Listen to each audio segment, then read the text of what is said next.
Assalamualaikum warahmatullahi wabarakatuh.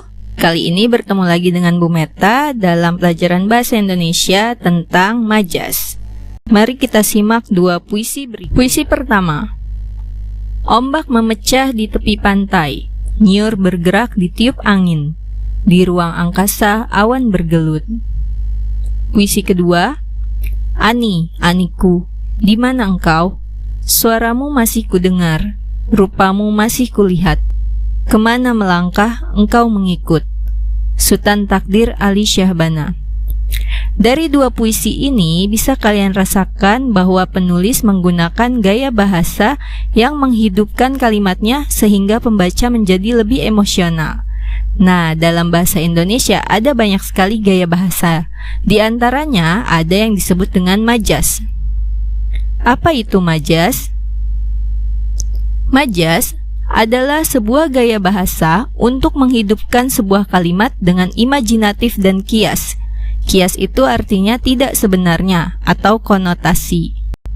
Pada dasarnya, secara garis besar, majas dibagi menjadi 4. Ibu akan menjelaskan, tapi tidak semua contoh majas Ibu akan beritahu. Di sini hanya beberapa saja. Yang pertama ada majas perbandingan. Yang Ibu jelaskan hanya majas personifikasi, metafora, metonimia, dan asosiasi. Lalu yang kedua ada majas pertentangan. Yang Ibu jelaskan hanya majas paradoks, hiperbola, dan litotes. Yang ketiga, majas sindiran. Ibu hanya akan menjelaskan tentang majas ironi. Lalu keempat, majas penegasan. Ibu akan menjelaskan tentang majas repetisi. Kita masuk ke majas perbandingan. Pertama, personifikasi. Apa maksudnya personifikasi?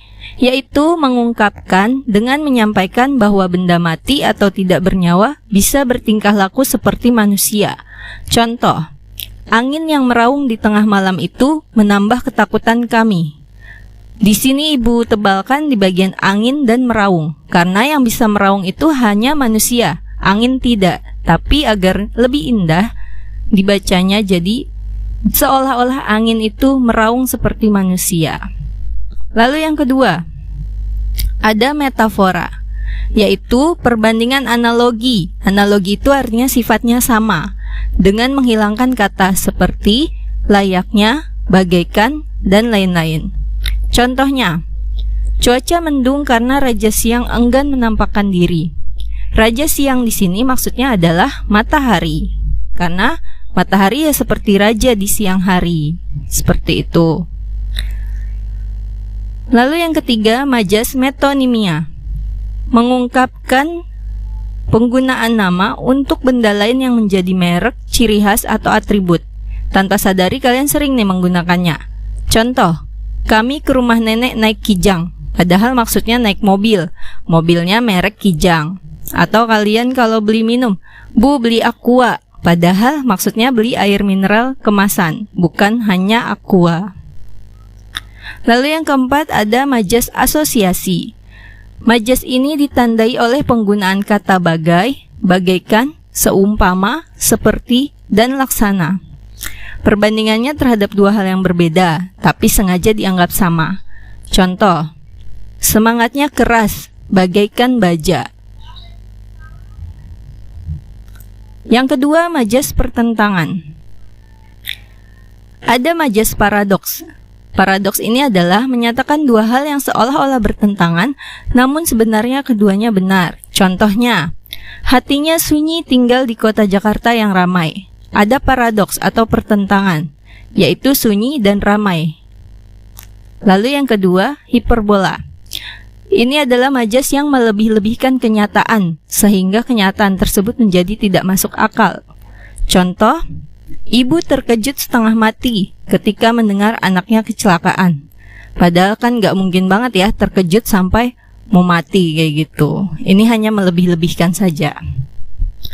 Lalu yang ketiga ada litotes, yaitu mengecilkan fakta dengan tujuan merendahkan diri. Contohnya, mampirlah ke gubuk saya. Dia bilangnya gubuk, padahal rumahnya besar dan mewah. Yang ketiga, majas sindiran.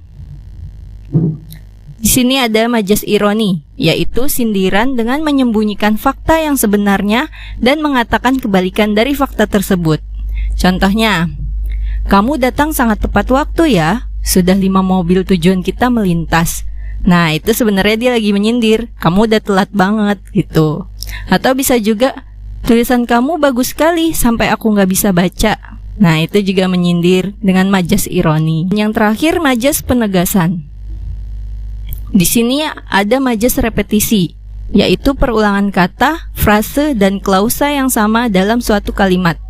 Contoh, selamat tinggal pacarku, selamat tinggal kekasihku. Di sini yang diulang adalah kata selamat tinggal. Nah, sekarang kita coba latihan soal ya. Kalimat pertama. Ini baru siswa teladan, setiap hari pulang malam. Kira-kira majas apa yang ada di kalimat ini ya? Ya, ini adalah majas ironi. Nomor 2, gajinya besar, tetapi hidupnya melarat. Kira-kira majasnya majas apa ya? Ya, ini adalah majas paradoks. Nomor 3, cuaca mendung karena Raja Siang enggan menampakkan diri. Majas apa ya? Ya, majas metafora. Nomor 4, silakan mampir ke gubuk kami yang sederhana. Majas apa ya? Ya, ini majas litotes. Dan terakhir, angin lembut membelai wajahnya yang teduh. Kira-kira ini majas apa ya? Ya, majas personifikasi. Oke, demikian pembelajaran kita kali ini. Silakan dilihat lagi modulnya dan kerjakan latihan yang sudah Ibu siapkan di Google Classroom. Terima kasih. Wassalamualaikum warahmatullahi wabarakatuh.